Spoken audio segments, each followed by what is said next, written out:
Hello friends, today I am going to discuss about the rook as promised. First of all, let's solve the puzzle I gave in last week. If you missed my last video, it is in the description below. In this puzzle also, we should look for a fork.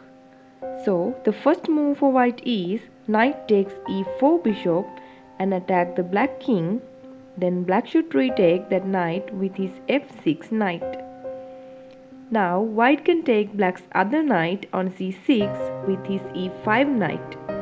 Then black is compelled to retake white knight with king.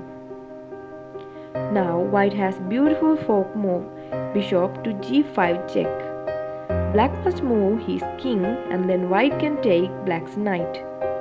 Now white is ahead of material and win this game. Now let's move to today's lesson. The rook is a very powerful piece worth 5 pawns.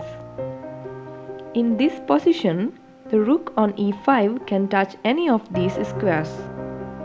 The rook can move as far as it wants to, horizontally or vertically, until a piece stands in its way.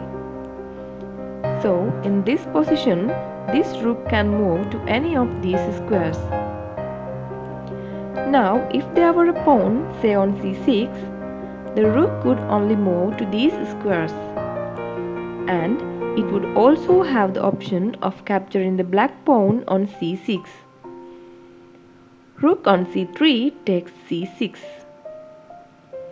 The rook is an excellent long distance operator. We want him on open lines because he can't jump over other pieces.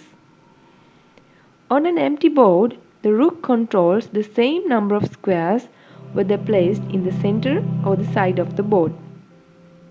As we will see later, this is very unusual. Most chess pieces are much more powerful when centrally placed. Let's practice moving the rook around. In this exercise, move the rook to the b1 square. In this position, can the black rook capture a white pawn?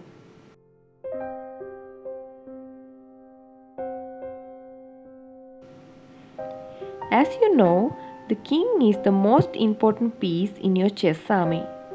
Protecting your king from attack is how you keep from losing the game.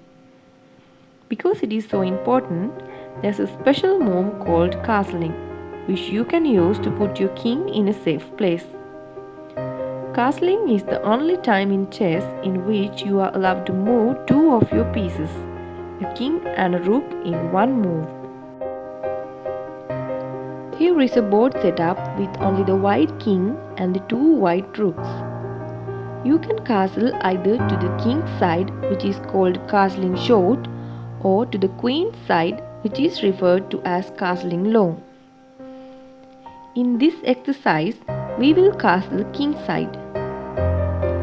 First, move the king 2 spaces towards the rook to g1. Then, move the rook to the other side of the king on f1. In a game, castling moves the king away from the center of the board where it is more vulnerable to attack. Note how much safer the two kings are after the castle.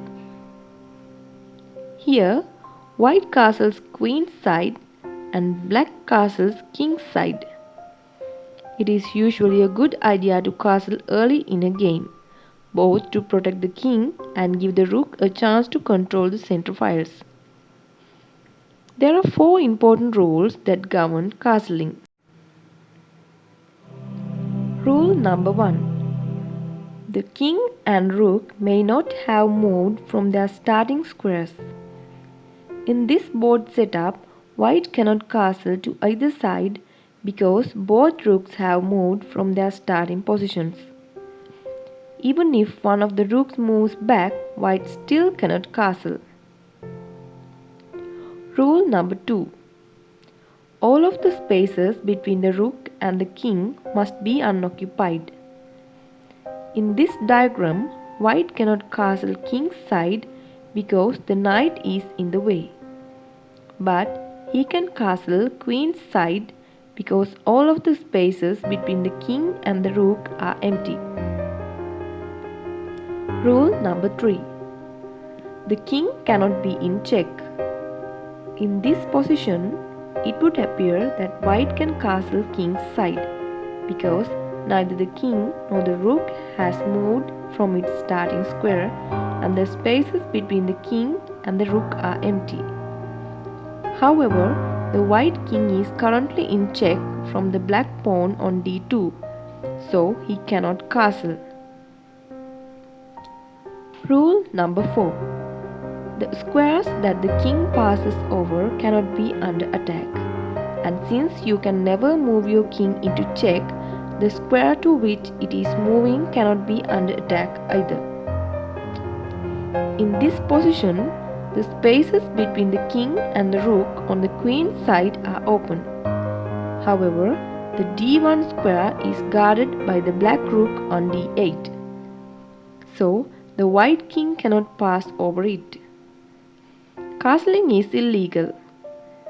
In this position, the c1 square is guarded by the black rook on c8. So, the king can't land on it. Castling is illegal here as well. Now that you know how the rook moves, let's take a look at a few checkmates. In this position, white can actually checkmate the black king in one move. Do you see it? The black king is trapped on the black rank. The white king guarded the d7, e7, f7 squares, and the white rook mates the king. This is called a back rank mate. Here's another variation of the back rank mate. White to move. Do you see it? Rook a8 once again is checkmate. And here the white king doesn't need to help out because the pawns on f7, g7 and h7 are trapping the black king. Notice how our own pieces can hurt us. This is once again called a back rank mate. In this position, there are a lot of pieces on the board. But if we are familiar with the back rank mate, we should be able to spot it here. Black to move. What do you see? The correct move is rook a1, checkmate, a back rank mate. It is important to learn the patterns on an empty board so we can have the tools to navigate the complexities of chess. In this position, it's made in two moves. What is black's first move? By using both of your rooks in this manner, you are forcing the white king into smaller and smaller an area until finally he is trapped and can't escape.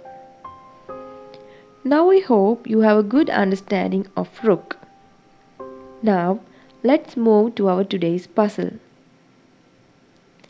Find the best move for white and comment it below. In our next video, let's discuss about the bishop. Subscribe our YouTube channel and like our Facebook page. Thank you.